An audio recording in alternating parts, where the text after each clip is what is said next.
कि ऐ मूसा, क्या आपसे बड़ा कोई आलिम है? मूसा अलैहिस्सलाम ने कहा नहीं, मुझसे बड़ा कोई आलिम नहीं। इस वक्त दुनिया में सबसे बड़ा आलिम मैं हूं। और हकीकत में मूसा अलैहिस्सलाम सबसे बड़े आलिम थे, मगर अल्लाह ताला को मूसा की ये बात पसंद नहीं है। ये आलिम की शान नहीं है कि सबसे बड़ा अपने आप को समझे। मूसा अलैहिस्सलाम का ये जुमला अल्लाह को पसंद नहीं आया। अल्लाह ने कहा, ऐ मूसा, हमारा एक बंदा है, उसके पास तुम जाओ, उसके पास वो इल्म है जो तुम्हारे पास नहीं। मूसा अलैहिस्सलाम ने कहा, अच्छा, उसके पास वो इल्म है जो मेरे पास नहीं है, ठीक है, मैं जाता हूं उसके पास, सीखता हूं उससे। कहां मिलेगा वो? अल्लाह ने कहा, वो तुम्हें मिलेगा मजमाउल बहरैन पर, जहां दोनों दरिया आपस में मिलते हैं, वहां चले जाओ, वहां तुम्हें वो आदमी मिलेगा। चुनांचे हजरत मूसा अलैहिस्सलाम ने अपने साथी हजरत यूशा इब्न नून को लिया और पहुंचे वहां पर। वहां पे हजरत खिजर से मुलाकात हुई। हजरत खिजर कौन थे?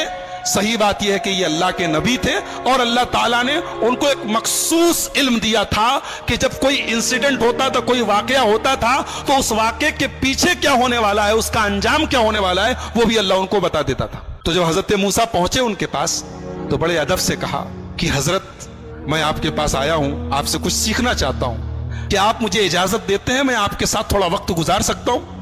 हजरत खिजर ने कहा कि देखो, मेरे साथ तुम वक्त गुजार नहीं पाओगे, इसलिए कि मैं बहुत सा काम ऐसा करूंगा जो तुम्हें समझ में नहीं आएगा, और तुम्हें समझ में नहीं आएगा, तुम पूछोगे, तुम बर्दाश्त नहीं करोगे, पूछोगे, और मेरे साथ तुम कोई बात पूछोगे तो मैं तुम्हें अपने साथ रख नहीं सकता। हजरत मूसा ने कहा, घबराइए नहीं, मैं कुछ पूछूंगा नहीं आपसे, आप अपना काम कीजिए, मैं बस देखता रहूंगा चुपचाप। कहा ठीक है, चलो। दोनों चले। दरिया में कश्ती जा रही थी, दोनों कश्ती पर बैठे।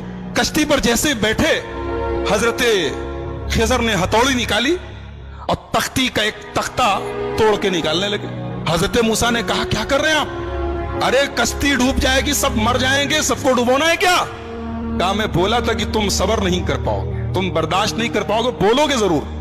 कहा कि अच्छा माफ कीजिए, मैं भूल गया था, अब कुछ नहीं पूछूंगा, अब आप जो करना हो कीजिए, मैं कुछ पूछूंगा नहीं। और आगे बढ़े, कश्ती से उतरे, एक गांव में पहुंचे। गांव में 15 साल का 16 साल का एक लड़का था, अच्छा खासा टहल रहा था। उसको हजरत खिजर ने पकड़ा, उसकी गर्दन घुमाती, मर गया, वहीं पे मर गया।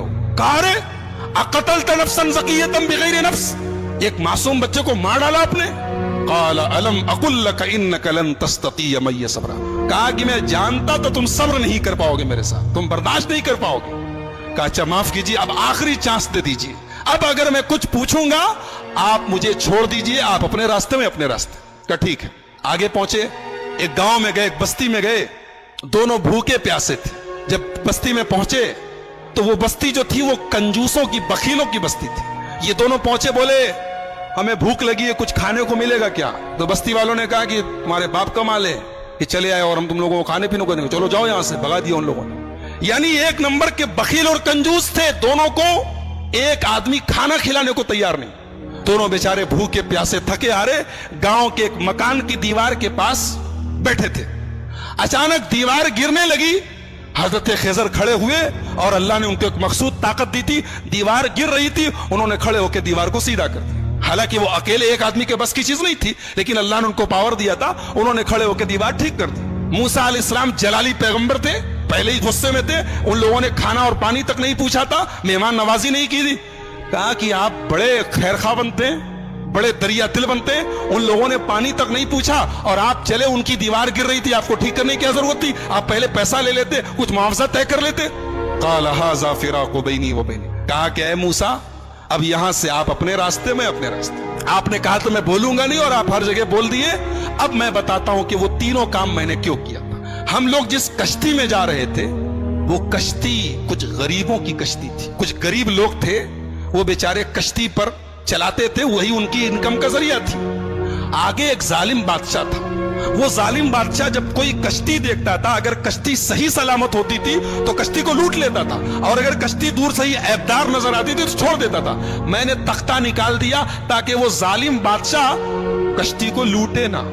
और जो लड़का था जिसको मैंने गर्दन पकड़ के मार दिया था, उस लड़के के माँ बाप बहुत नेक थे, मोमिन थे, ईमान वाले थे, और वो लड़का आगे चल के अपने बाप का नाफरमान, अपनी माँ का नाफरमान और काफिर होने वाला था।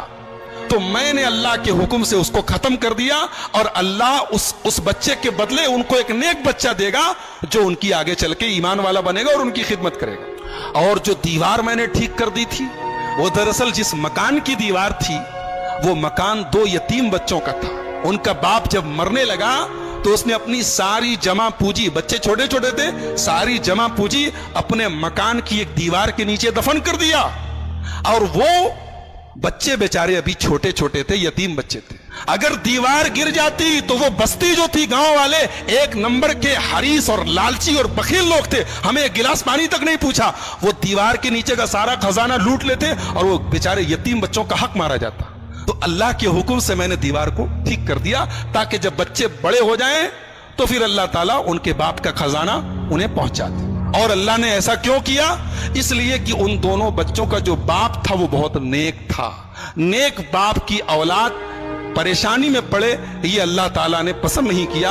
अगर बाप नेक है तो औलाद की अल्लाह मदद करता है। एक नुक्ता यह मिला कि अगर आदमी नेक हो तो उसके मरने के बाद भी उसकी औलाद को फायदा पहुंचता है, ये इस आयत से पता चला। बहरहाल ये हजरत खिज़र का वाकया था, हजरत मूसा का वाकया कुरान करीम के 15वें पारे के लास्ट में और 16वें के शुरू में ये वाकया बयान किया गया। मूसा अलैहिस्सलाम की जो कौम थी, अल्लाह ने बहुत इनाम उनके ऊपर किया। इनके ऊपर आसमान से खाना उतरता था, इनको भूख लगती थी, खाना उतरता, मन्नो सलवा। पानी की जरूरत पड़ी, मूसा अलैहिस्सलाम ने लाठी को जमीन पे मारा, जमीन से चश्मा बहने लगा। इनको धूप बहुत तेज लगी, आसमान में बादल का साया आ गया। लेकिन जितनी अल्लाह ने इनको सहूलत दी, आराम दिया, उतनी ही ये कौम नाफरमान हो गई। जब फलस्तीन करीब आ गया तो मूसा अलैहिस्सलाम ने अपने साथियों से कहा, बनी इसराइल से, कि चलो हम फलस्तीन में चलें और वहां पे एक जालिम लोगों की हुकूमत है, अमालेका की हुकूमत है, हम उनसे जिहाद करें, उनसे लड़ें। तो मूसा अलैहिस्सलाम के साथियों ने कहा, अरे वो लोग बहुत पावरफुल लोग हैं, हम लोग उनसे लड़ नहीं सकते, उनसे लड़ने की ताकत हमारे अंदर नहीं है, आप जाइए, आपका रब जाए। इज़हब अंत व रब्बुका फकातिला, ऐ मूसा तुम जाओ, तुम्हारा रब जाए और दोनों जाके लड़ाई करो, हम लड़ने वाले नहीं। ये हाल था बनी इसराइल का। ऐसे ही नहीं हम लोग सूरह फातिहा में पढ़ते, गैरिल मग़ज़ूबि अलैहिम वलद्दालिन, ऐ अल्लाह उनके रास्ते पर नहीं चलाना जिनके ऊपर तेरा गजब उतरा। अल्लाह ने इसको जितना नवाजा था, इस कौम ने उतनी ही नाफरमानी और उतनी ही बदकारी की। सोचिए अल्लाह की कितनी बड़ी गुस्ताखी है, रसूल की कितनी बड़ी गुस्ताखी। कह रहे हैं मूसा तुम जाओ, तुम्हारा रब जाए, तुम लड़ो, हम नहीं लड़ेंगे। और दूसरी तरफ हमारे प्यारे नबी जनाब मोहम्मद रसूलुल्लाह सल्लल्लाहु अलैहि वसल्लम जब ग़ज़वा बद्र के मौके पर अपने सहाबा से मशवरा करते हैं, अपने सहाबा से मशवरा करते हैं और अपने अंसारी सहाबा से पूछते हैं कि तुम लोग क्या करोगे? तो अंसारी सहाबा कहते हैं, अल्लाह के नबी, हम कोई मूसा के साथी थोड़ी हैं जो कह दे कि आप जाइए, आप लड़िए, हम बैठे रहेंगे। आए अल्लाह के नबी, अगर आप समुंदर में उतरने कहेंगे, आपके सहाबा समुंदर में उतरने को तैयार है। इसीलिए हमारा ईमान है कि दुनिया में जितने नबी आए, जितने रसूल आए, सारे रसूलों में सबसे बेहतरीन सहाबा, सबसे बेहतरीन साथी अगर किसी को मिले तो हमारे प्यारे नबी मोहम्मद रसूलुल्लाह सल्लल्लाहु अलैहि वसल्लम को मिले। तो इन लोगों ने कहा कि मूसा आप जाइए, आपका रब लड़े, हम नहीं लड़ेंगे। अल्लाह ने सजा नाजिल की कि अब 40 साल तक तुम लोग फलस्तीन को फतह नहीं कर सकते, अब 40 साल तक इसी सहरा में तुम घूमते रहो, इसी में परेशान रहो। और उसी 40 साल के दौरान हजरत मूसा का इंतकाल हो गया। बाद में उनके जानशीन बने हजरत यूशा इब्न नून और उनके दौर में फलस्तीन फतह हुआ और फलस्तीन पर फिर बनी इसराइल का कब्जा हुआ। तो ये चूंकि हजरत मूसा की जिंदगी के बाद का वाकया है, इसलिए वो हमारी गुफ्तगू का टॉपिक नहीं है। हजरत मूसा की जिंदगी में हमारे लिए बहुत सारी इबरत और नसीहत है। सबसे बड़ा सबक ये है, जिसको अल्लाह रखे उसको कौन चखे, जिसको अल्लाह रखे उसको कौन चखे। मूसा अलैहिस्सलाम पानी में उनकी मां डाल देती है, लेकिन अल्लाह ने कैसे बचाया है। और फिरौन जो उनका दुश्मन था, उसके दरबार में अल्लाह ने उनको उनकी परवरिश करवाई है। और फिर अल्लाह ने उस मौके पर जब मूसा की पूरी कौम, मूसा अलैहिस्सलाम की पूरी कौम कहती है कि हम पकड़ लिए जाएंगे, गिरफ्तार हो जाएंगे, लेकिन हजरत मूसा ने अल्लाह की जात पर ऐसा भरोसा और यकीन रखा कि अल्लाह ने उनके भरोसे की लाज रखी और समुंदर के अंदर, दरिया के अंदर रास्ता बना दिया। तो मेरे भाइयों, बहुत सारे सबक हैं, बहुत सारी इबरतें हैं, नसीहतें हैं। आइए हम अल्लाह से दुआ करें, अल्लाह ताला इस जलीलुल क़द्र पैगंबर की सीरत को हम सबको समझने की और इससे जो इबरतें, नसीहतें हासिल हो रही हैं, उन्हें अपनाने की तौफीक अता फरमाए। रब्बुल आलमीन हमें नबियों के वाक़यात को पढ़ने और सुनने की तौफीक अता फरमाए। रब्बुल आलमीन हमारी इस्लाह फरमाए। रब्बुल आलमीन आज के हमारे जमा होने को कबूल फरमाए। कहने और